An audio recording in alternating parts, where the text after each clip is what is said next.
Allô les leaders, j'espère que vous allez bien. Aujourd'hui, c'est un épisode spécial parce que je vais vous raconter la raison du pourquoi j'ai tout cancellé mon dernier lancement. J'ai fait une publication dans les derniers jours sur ma page personnelle qui a suscité beaucoup d'engagement, beaucoup de commentaires et beaucoup de messages en privé.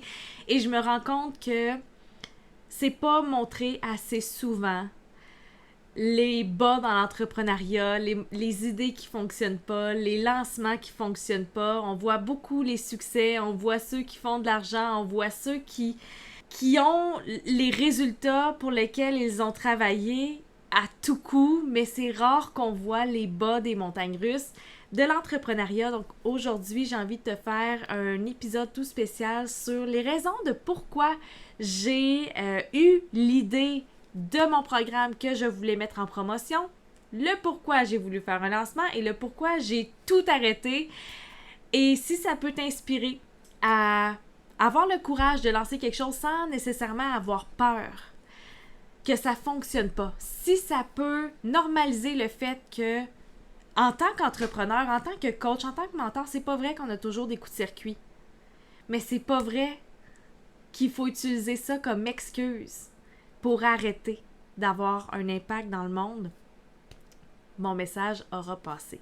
Je te mets en contexte, mon programme signature s'appelait Entrepreneur à leader. Et avant que je tombe enceinte en 2022, c'était vraiment le cours pour apprendre le modèle du comportement humain DISC. Et ça a eu beaucoup de succès dans le sens où les leaders qui ont fait ce programme-là en sont ressortis avec beaucoup de connaissances, beaucoup de maîtrise de soi, des skills en communication, dans la gestion des émotions. Elles sont excellentes, elles prennent des meilleures décisions. Fait que je sais que c'est un programme qui a beaucoup de succès quand les filles embarquent. Quand les femmes entrepreneurs ont la curiosité d'apprendre le disque et de vraiment s'impliquer dans le processus.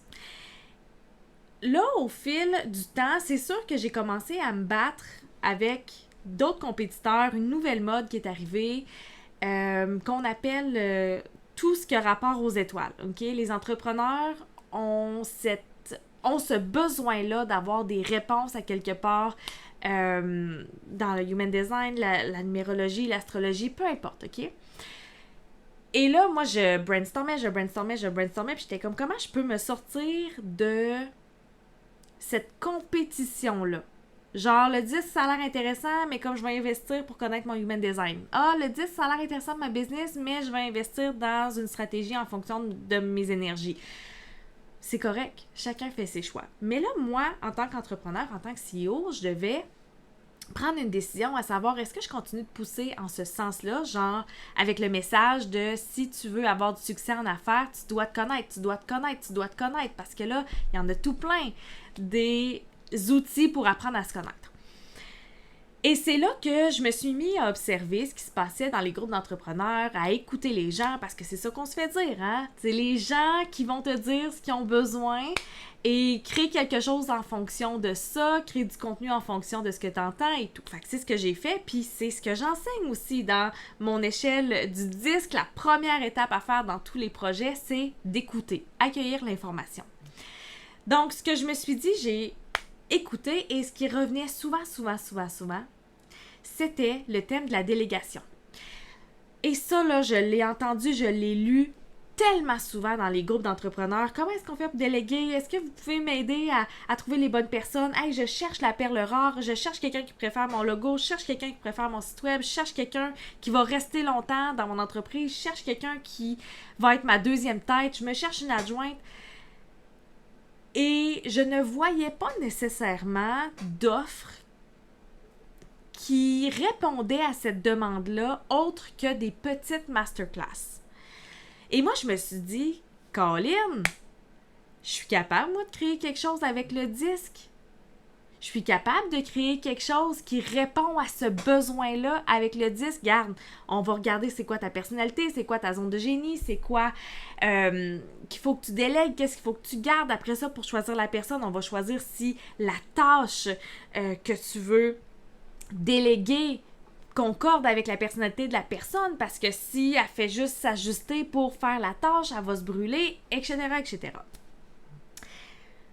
Fait que j'ai bâti ce nouveau programme-là, qui s'appelait encore Entrepreneur à Leader, mais qui était vraiment axé sur la délégation. Et j'ai fait un premier lancement en mars 2023 qui a quand même bien fonctionné. J'ai fait, encore une fois, une retraite virtuelle. Ça, dans mon cas, ça fonctionne vraiment bien. J'ai eu des nouvelles clientes, des clientes qui sont revenues. J'étais super contente. Et là, j'essayais comme de ramener un vent de fraîcheur, des nouvelles clientes, des nouvelles leaders dans ce programme-là. Puis là, je me suis rendu compte que la gang, je n'ai jamais, depuis que j'ai commencé à être coach, entendu autant de bruit de cricket de toute ma vie. Pas un message, pas un appel de vente, pas un appel découverte, pas à rien. Même pas un petit « Hey, salut, je peux-tu juste aller voir la page de vente? » À rien. J'ai eu des inscriptions à ma masterclass, il y a des gens qui étaient là, moins que d'habitude, mais je me suis dit, garde, c'est pas grave, ils vont réécouter en replay, il n'y a pas de problème. Mais jamais ça m'est arrivé d'avoir autant de bruit de cricket que ça de toute ma vie. Alors là, j'ai le choix. Soit que je pousse et je suis encore plus visible, plus présente, parce que c'est ça qu'on se dit en tant qu'entrepreneur souvent. Si je vends pas, c'est parce que je suis pas vue. Si je vends pas, c'est parce que on me voit pas. J'ai besoin d'être plus visible parce que si les gens me voyaient, ils m'achèteraient. Et j'étais visible en tabarouette. J'avais des courriels préprogrammés, j'avais des publications préprogrammées. J'ai une chaîne YouTube où est-ce que je parle de mon programme. J'ai mis ma masterclass YouTube. J'ai mis des choses sur Pinterest. J'avais une campagne Facebook Ads. J'étais très visible. Et à la limite, la seule chose que j'ai peut-être perçue, c'est que les gens allaient voir de ma publicité Facebook, allaient voir la page de vente, et c'était tout. Aucune demande d'information, aucune question. Même dans mon Q&A post-masterclass, il n'y a eu aucune question. Et là, j'ai médité là-dessus. Il fallait que je médite là-dessus parce que je m'en allais en mode panique. Panique, de comme, mon Dieu, qu'est-ce que je vais faire? J'aurai pas de vente, puis là, ça marche. Et durant ma méditation, j'ai eu la réalisation que les entrepreneurs sont fatigués. Les entrepreneurs, en ce moment, vivent des moments difficiles. Les entrepreneurs, en ce moment, ont besoin d'être écoutés, d'être soutenus, d'être compris.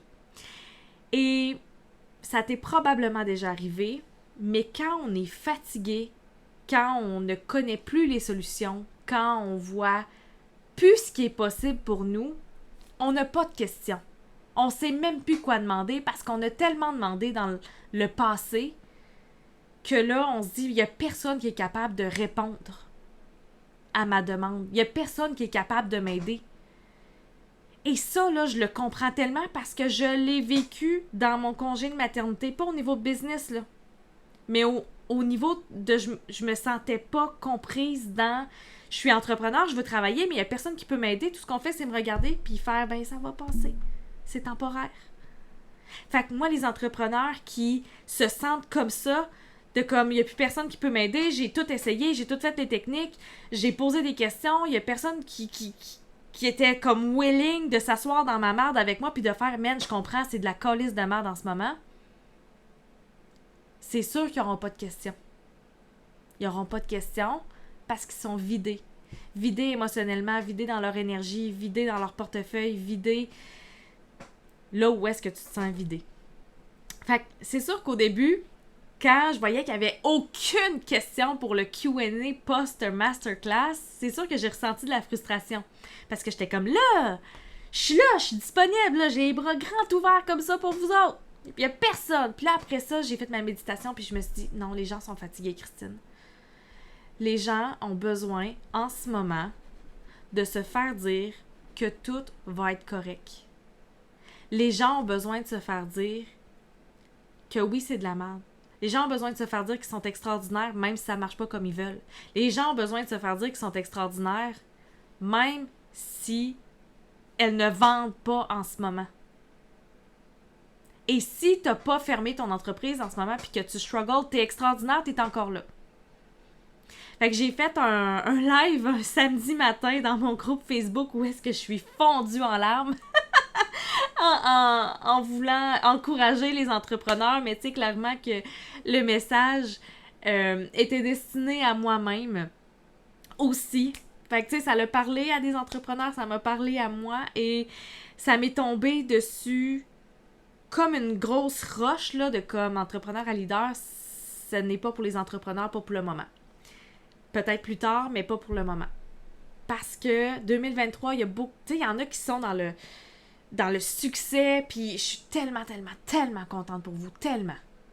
Mais il y en a une autre gang qui était en belle croissance, qui ont déjà connu le succès, puis que 2023, c'est fucking difficile.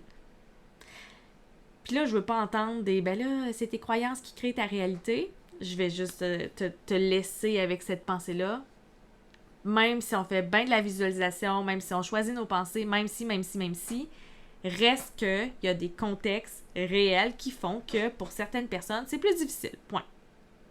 Ne serait-ce que, mettons là, que ça n'a pas rapport avec tes pensées, mais que tu as renouvelé ton hypothèque parce que ça arrivait à échéance, puis que là, ton hypothèque passe d'un plus gros paiement que tu pensais. Ça se peut que ça te crée du stress. Puis ça se peut que ça t'amène dans un feeling de manque. Puis ça se peut que ça te fasse patauger un petit peu à gauche, à droite. Que tu fasses des actions inutiles. Ça se peut. Ça n'a pas rapport nécessairement avec tes pensées en ce moment. Ça a rapport avec le fait que on est un petit peu plus stressé financièrement, on est un petit peu plus anxieux, on sait pas ce que l'avenir nous réserve, l'épicerie coûte de plus en plus cher. C'est tous des contextes, c'est toutes des circonstances qui font qu'on se sent plus stressé. Et évidemment, quand l'humaine se sent stressée et anxieuse, ça joue sur notre business. Puis quand nos clients potentiels sont stressés et anxieux, ça joue sur nos ventes. C'est tout ça. L'entrepreneuriat, c'est jouer avec une multitude de facteurs. C'est vraiment de jongler avec tout ça. OK? Fait que je comprends. Je comprends vraiment. Donc, quand je pense au fait que 2023, c'est des entrepreneurs peut-être qui régressent un peu dans leur entreprise, la délégation ne fait plus partie de la discussion. Si les entrepreneurs étaient prêts l'année passée, aujourd'hui, peut-être qu'ils ne le sont plus. Et c'est correct. Mais là, fallait que je réfléchisse, puis je suis vraiment, vraiment, vraiment choyée d'avoir des personnes de qualité autour de moi qui, avec une bienveillance extraordinaire, puis c'est ça qui me fait triper dans l'univers leader, c'est qu'on apprend tellement à parler d'une façon bienveillante, à être respectueux. On apprend à ne pas prendre les choses personnelles. Puis ça fait en sorte que quand il y a quelqu'un qui me donne son opinion, moi, je le prends pas personnel. Quand moi, je donne mon opinion, les leaders ne le prennent pas personnel. Et ça crée un espace de partage extrêmement puissant, extrêmement précieux. Et j'ai des personnes extraordinaires autour de moi qui m'ont dit « Gars, Christine, l'idée était bonne, je comprends ce que tu as voulu faire, mais en ce moment, c'est pas ça qu'on a besoin. On a besoin de X, Y, Z, puis c'est tout ce que je t'ai nommé tantôt. J'ai besoin de me faire structurer, j'ai besoin de me faire remettre sur la track, j'ai besoin d'accompagnement, j'ai besoin de structure, j'ai besoin de... » Moi, j'ai tout pris ça en note. J'ai tout pris ça en note. Et entrepreneur à leader, l'art de déléguer ne faisait plus de sens pour le moment. Et on me le dit souvent, Christine, ça là, c'est vraiment un beau programme là, que tu as monté, c'est malade. Mais peut-être plus pour les entreprises, les grandes entreprises, les gestionnaires. Pas faux. Mais là, si tu veux continuer à enseigner le disque aux entrepreneurs, à quoi est-ce qu'il faut que tu réfléchisses? À ce que les entrepreneurs pas ont besoin, pensent avoir besoin. Nuance. parce qu'entrepreneur à leader, l'art de déléguer, je l'ai monté parce que j'ai vu que les gens demandaient de l'aide sur la délégation. Mais ça, c'est extrêmement subtil, OK? Dans ton écoute de ce que les gens ont besoin ou non, dans ton marketing, c'est extrêmement subtil. Mais ce que les gens disent qu'ils ont besoin et ce dans quoi ils vont voir de la valeur avec ce qu'ils pensent qui va leur servir, c'est deux choses complètement différentes. Moi, je pensais que les entrepreneurs avaient besoin de savoir comment déléguer, puis finalement, ils ne voient pas nécessairement de valeur ou ne sont pas encore rendus là-dedans pour tout de suite. Mais ça peut faire partie d'un autre programme. Mais en ce moment, les entrepreneurs, ce qu'ils ont besoin, c'est de support, d'écoute, de compréhension, d'être vu, de se comprendre elle-même, de se gérer, de perdurer dans le temps. Comment est-ce qu'on fait? Fait que ça m'est vraiment tombé sur la tête, vraiment là, comme une roche. C'est pas une décision qui a été prise après de longues réflexions, tu sais, de canceller mon lancement. Tout était préprogrammé. Tout. J'avais ma promotion, j'avais mes courriels, j'avais mes publications, ma campagne Facebook. C'était la première. Et puis ça, j'ai pris une formation pour savoir comment faire une campagne Facebook et tout. Il y a eu de l'investissement. En argent, en temps, en énergie. J'ai travaillé pendant mes vacances. J'ai tout refait mon site Internet. Mais c'était clair comme de l'eau de roche que c'était pas ça que je devais offrir maintenant. Et c'est pas par ego. C'est pas parce que je me suis dit je vais aller travailler à quelque part parce que c'est difficile. Parce que si je regarde autour de moi, dans ma business, le lancement d'entrepreneur à leader, ce n'est qu'un seul projet. C'est pas ma business au complet. C'est un seul projet. Parce qu'en théorie, si je regarde mes choses, j'ai des clientes en one-on-one. Est-ce que j'ai encore de la place? Oui. Mais j'ai des clientes en one-on-one. J'ai mon café coaching du mois de septembre qui est sold out. Fait qu'il y a un besoin qui est répondu là. Good, ça fonctionne. Je vais commencer à monter une liste d'attente pour le prochain. Ça fonctionne. Quand je regarde ma comptabilité, j'ai vraiment fait des gros efforts en 2023 pour couper mes dépenses, pour m'assurer, parce que là, j'étais en congé de maternité, on s'en souvient, là. Ça, c'est rough. Puis, stay tuned, parce que le prochain épisode de podcast, je vais vraiment mettre des mots sur qu'est-ce qui se passe dans une tête d'entrepreneur pendant un congé de maternité, pendant son premier congé de maternité. Ben important. Puis, je suis dans le profit. Je suis dans le profit encore. Est-ce que j'ai le chiffre d'affaires que je voudrais que j'ai déjà fait? Ben non. Mais est-ce que je suis dans le profit? Oui. Fait qu'il y a un travail que j'ai fait qui fait que mon entreprise est encore rentable. Good! Puis il y a des collaborations qui s'en viennent, j'ai des idées, j'ai des gens qui m'ont dit « Hey Christine, si tu faisais des cours, des cohortes en présentiel, hey, moi ça m'intéresserait et tout. » Good! Bon, et ça c'est un autre projet. Fait que tu sais, quand il y a un lancement qui fonctionne pas ou un programme que tu n'es plus aligné avec puis que tu veux faire les choses différemment ou quand tu regardes ton programme, tu sens une espèce de lourdeur, t'es comme... Quand t'es dans ton coaching, là, t'as de l'énergie puis t'es contente de voir ton monde, mais avant, t'es comme « Oh mon Dieu, on dirait que c'est d'une lourdeur, on dirait que... » Pas que ça me tente pas, mais je sais qu'on n'aura pas les discussions nécessairement que je pensais que le programme allait générer. Mais c'est pas grave, ça me dérange pas. J'aide, j'accompagne, je supporte. Ça, j'aime ça.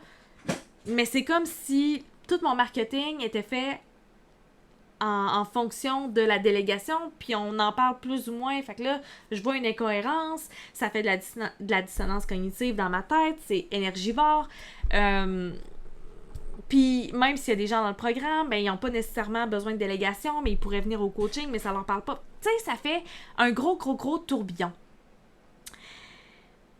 Puis je sais pas pourquoi, c'est peut-être l'expérience, c'est peut-être parce que j'en suis pas à mon premier lancement, mais j'ai pas eu peur. J'ai pas eu peur de faire non, je cancelle.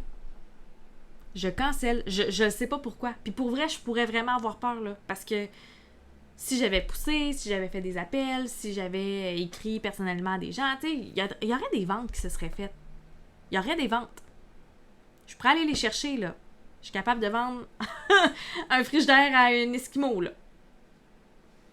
Ça fait partie de mes forces, de mes talents naturels. Je peux vendre un peu n'importe quoi. Mais il faut se poser la question, des fois, être lucide, est-ce que ça me tente? Ça se peut que non. Fait que, tu sais, si ça te tente pas, si ça parle pas aux gens de ta communauté en ce moment, c'est normal que tu trouves ça tough. Puis c'est correct de faire pause ou de tout arrêter ce que tu es en train de créer pour te reposer des questions. Ça, c'est mettre son chapeau de CEO puis de faire de quoi ma business elle a besoin. Pas moi ce que j'ai besoin.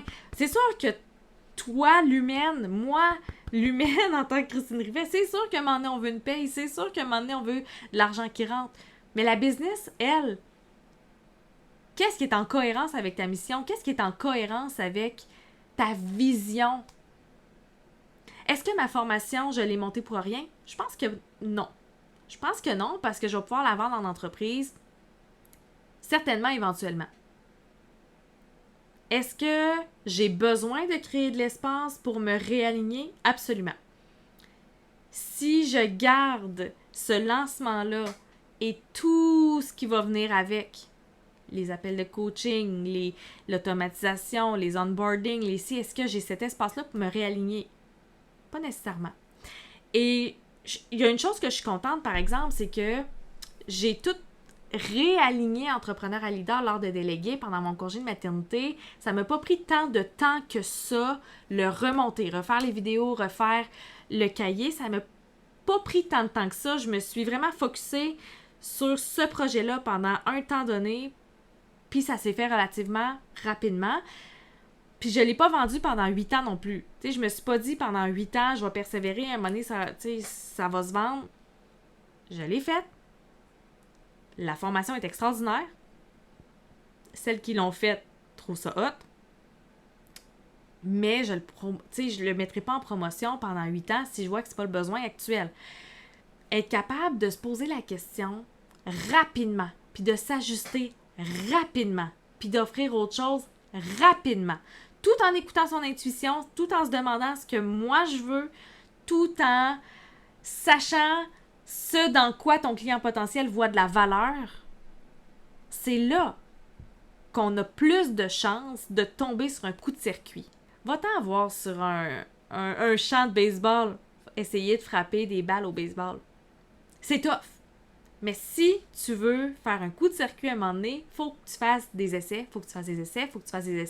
Mais si tu fais des essais aux 6 mois, ça se peut-tu que ça prenne vraiment longtemps avant que tu aies un coup de circuit? Mais si là, tu vas pratiquer tous les jours, puis là, t'essayes, ton coup de circuit va arriver beaucoup plus rapidement que si t'essayes une fois de temps en temps. Fait que c'est la même chose en entrepreneuriat. Fait que tout ça pour dire que c'est pas une question d'ego qui m'a fait annuler mon lancement. C'est plus une question d'alignement. Puis, je me suis vraiment posé la question souvent. Me semble que j'ai déjà eu vraiment plus de fun à coacher, à enseigner le disque. Je sais pas ce qui bloque, mais c'était peut-être juste le sujet. Et je pensais avoir une bonne idée qui finalement, dans ma communauté, dans le moment présent, dans le contexte actuel, n'est pas ce qu'on recherche. N'est pas quelque chose en quoi on voit de la valeur en ce moment.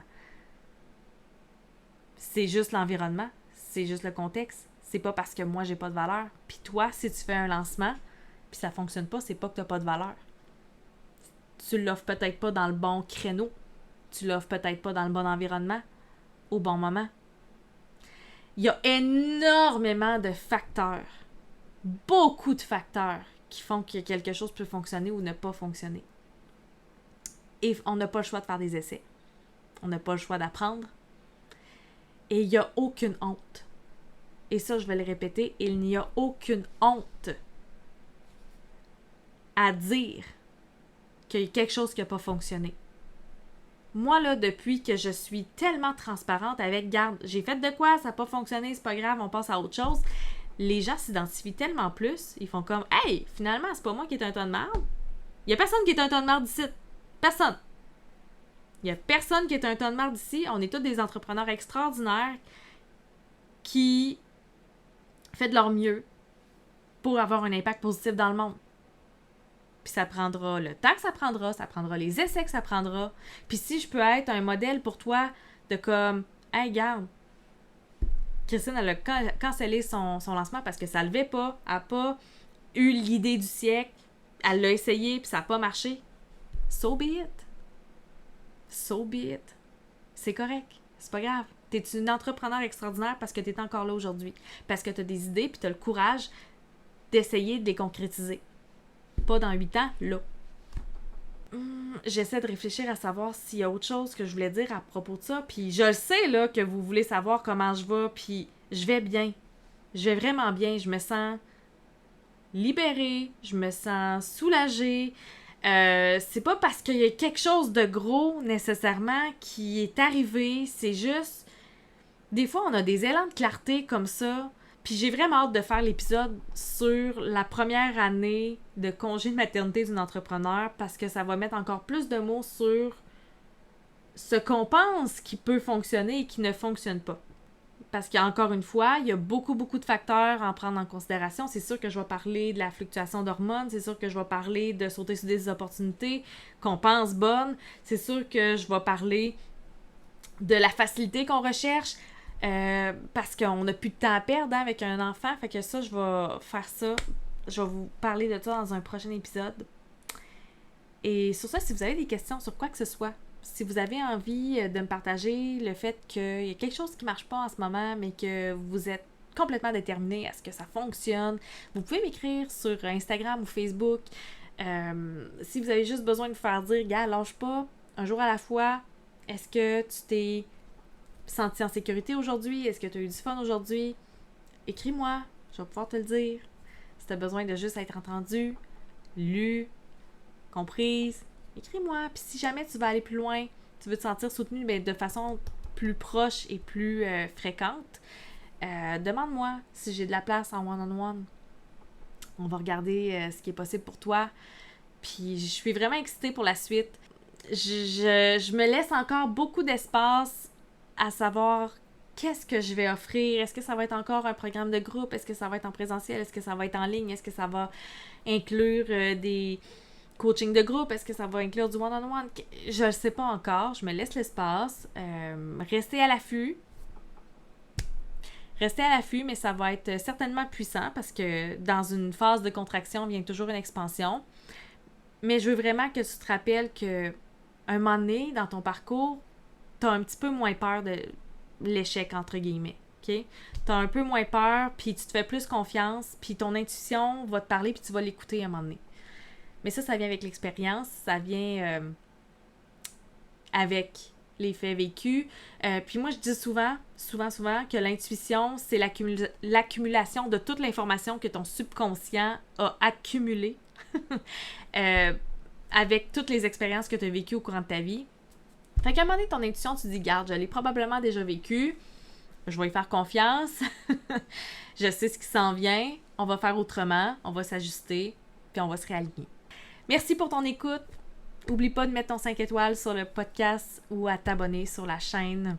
Ça me fait toujours plaisir d'avoir de vos nouvelles, ça me fait toujours plaisir de savoir où est-ce que vous êtes rendus.